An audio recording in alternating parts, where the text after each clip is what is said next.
Kemudian tatkala beliau berumur 15 tahun, maka beliau sudah diberi izin untuk berfatwa. Jadi sudah jadi mufti, ya. Mufti di mana? Di kota Mekah.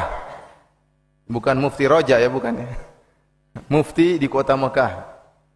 Kotanya para ulama. Al-Imam Syafi'i masih 15 tahun, masih sangat muda, sudah diizinkan untuk berfatwa, menunjukkan ilmunya sudah sangat luas. Ini agar kita tahu bagaimana cerdasnya Al-Imam Syafi'i rahimahullahu taala. 15 tahun sudah jadi mufti. Luar biasa. Bismillahirrahmanirrahim. Assalamualaikum warahmatullahi wabarakatuh. Innal hamdalillah nahmaduhu wa nasta'inuhu wa nastaghfiruhu wa natubu ilaih wa na'udzu billahi min shururi anfusina wa sayyiati a'malina may yahdihillahu fala mudilla lahu wa may yudlil fala hadiyalah wa asyhadu an la ilaha illallah wahdahu la syarika lah wa asyhadu anna Muhammadan abduhu wa rasuluhu la nabiyya ba'dah. Ya ayyuhalladzina amanu taqullaha haqqa tuqatih wa la tamutunna illa wa antum muslimun. Fa inna asdaqal hadithi kitabullah wa khairal huda huda Muhammadin sallallahu alaihi wasallam wa syarrul umuri muhdatsatuha wa kullu muhdatsatin bid'ah wa kullu bid'atin dhalalah wa kullu dhalalatin finnar. Para hadirin yang dirahmati oleh Allah Subhanahu wa taala, alhamdulillah pada sore hari ini Allah Subhanahu wa taala memberikan kita kesempatan untuk bisa bermajelis dalam rangka untuk mempelajari, ya, atau untuk menelaah sebuah buku yang saya tulis, yaitu dengan judul Ajaran Mazhab Al-Imam Syafi'i yang Ditinggalkan. Yang sebenarnya buku ini merupakan untaian dari tulisan-tulisan yang saya tulis di internet, kemudian dibukukan, alhamdulillah bisa diterbitkan.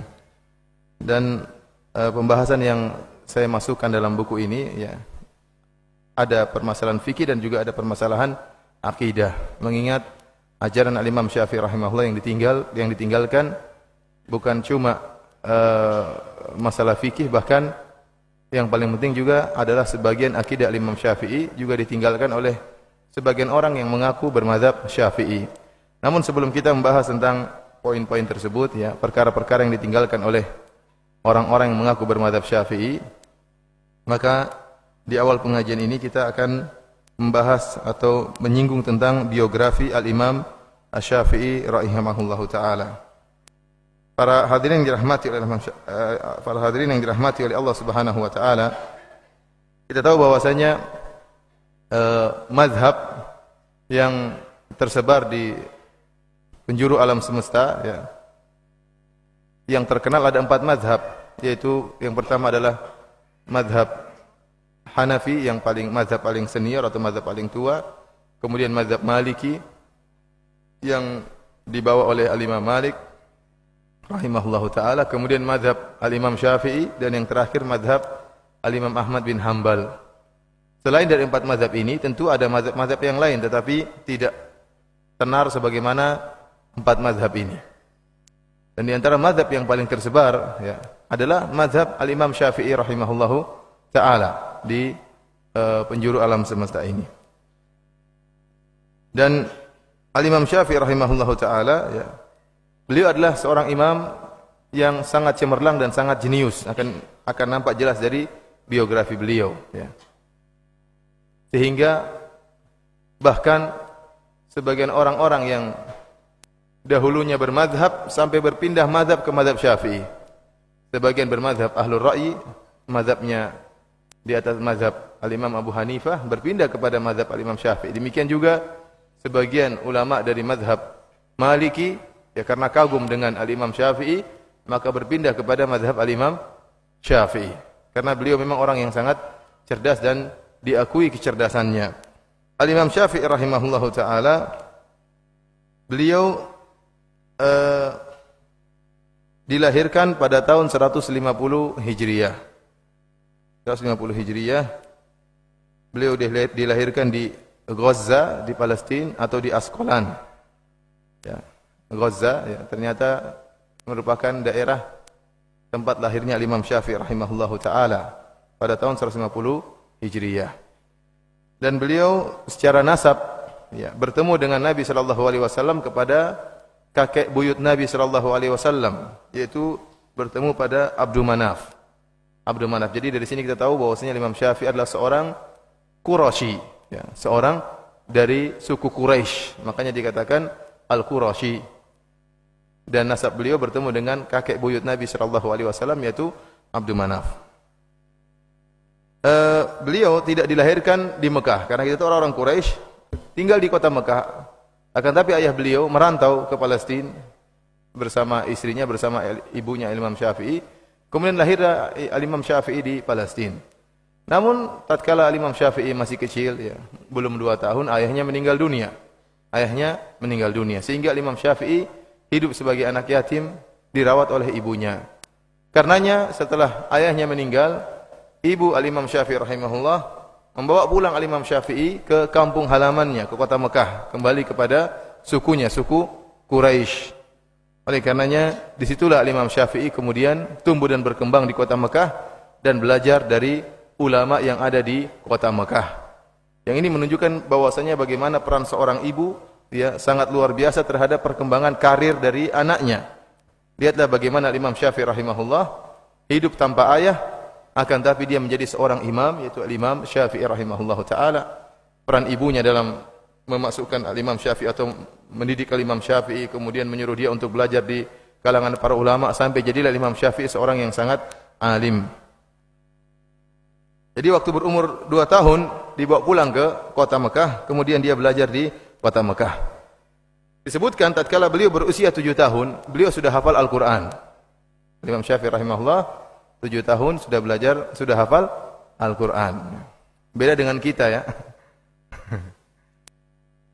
Atau orang-orang zaman sekarang, ya tentunya ya, umur 7 tahun tentunya masih semangat-semangatnya bermain, ya. Kalau disuruh hafal Quran, kamu jangan mendolimi anak-anak, ya. Anak-anak punya hak untuk main, ya. Anak punya hak untuk main, tapi ada waktunya untuk belajar, jangan main terus. Oleh karenanya Imam Syafi'i umur 7 tahun sudah hafal Al-Quran. Dan beliau dikenal bacaannya sangat merdu. Sampai seorang ulama menyebutkan dalam sejarah Imam Syafi'i, kami kalau ingin menangis mendengar bacaan Al-Quran, maka kami pergi ke Syafi'i, si kecil Syafi'i. Maka kalau Imam Syafi'i sudah mulai baca Al-Quran, yatasaqatun nas, orang-orang pun berjatuhan, menangis mendengar apa? Bacaan Imam Syafi'i. Karena suaranya merdu. Dan Imam Syafi'i kalau melihat orang-orang sudah pada menangis dan berjatuhan, beliau berhenti membaca Quran. Menunjukkan bahwasanya bacaan beliau sangat merdu, ya. Inilah Imam Syafi'i rahimahullah ta'ala. Kemudian tatkala berumur 13 tahun, ada yang bilang 10 tahun, ada yang mengatakan 13 tahun, beliau sudah menghafal kitab Al-Muwatta karangannya Imam Malik. Isinya ribuan hadis, ya. Ribuan hadis tatkala umur sekitar 13 tahun. Kemudian tatkala beliau berumur 15 tahun, maka beliau sudah diberi izin untuk berfatwa. Jadi sudah jadi mufti, ya. Mufti di mana? Di kota Mekah. Bukan mufti Roja, ya, bukan, ya. Mufti di kota Mekah. Kotanya para ulama. Al-Imam Syafi'i masih 15 tahun, masih sangat muda, sudah diizinkan untuk berfatwa. Menunjukkan ilmunya sudah sangat luas. Ini agar kita tahu bagaimana cerdasnya Al-Imam Syafi'i rahimahullahu ta'ala. 15 tahun sudah jadi mufti. Luar biasa. Kemudian setelah itu beliau pergi ke kota Madinah, belajar sama Imam Malik.